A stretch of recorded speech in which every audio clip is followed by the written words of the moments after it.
大家好，我是小丽。天冷了要多吃山药，可以健脾养胃助消化。首先准备根山药，给它切成小段。锅中水提前烧开，加勺白醋，加勺食盐，把山药放入锅中烫1分钟。等一下去皮的时候手就不会痒了。把烫好的山药控水捞出，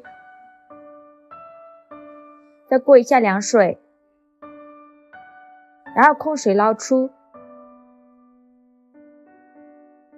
再用削皮刀把山药皮削掉，再把去皮的山药切成薄片。切好之后装入盘中，冷水上锅蒸，盖上盖子，大火蒸15分钟。趁这个时间准备把蔓越莓干给它切碎。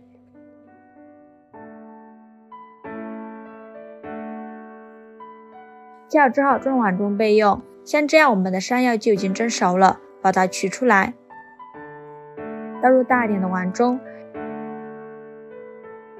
用擀面杖压成山药泥，压得越细腻越好，压成这个样子就可以了。然后加入30克白糖，加入10克奶粉，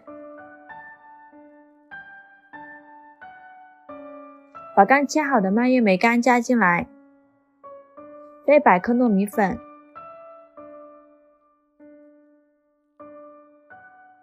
再加10克牛奶，然后给它搅拌均匀，搅拌成这种面絮状，再下手揉成光滑的面团，揉成这种稍微偏软一点的面团就可以了。然后就一小块面团，用手捏一捏，再给它搓成小圆球，和乒乓球一样大小的小圆球就可以了。再用手轻轻按扁，按成小饼的形状。地面层提前预热，刷一层薄薄的油，把小饼放入锅中，开小火焖烙。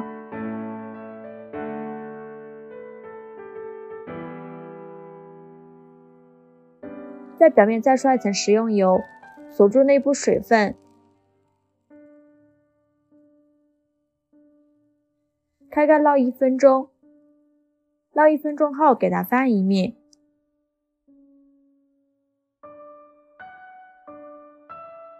再烙1分钟，1分钟后再给它翻一面，这样反复的翻面，烙至两面金黄，饼微微鼓起，用铲子按压能迅速回弹就已经熟了。把它盛出来装入盘中。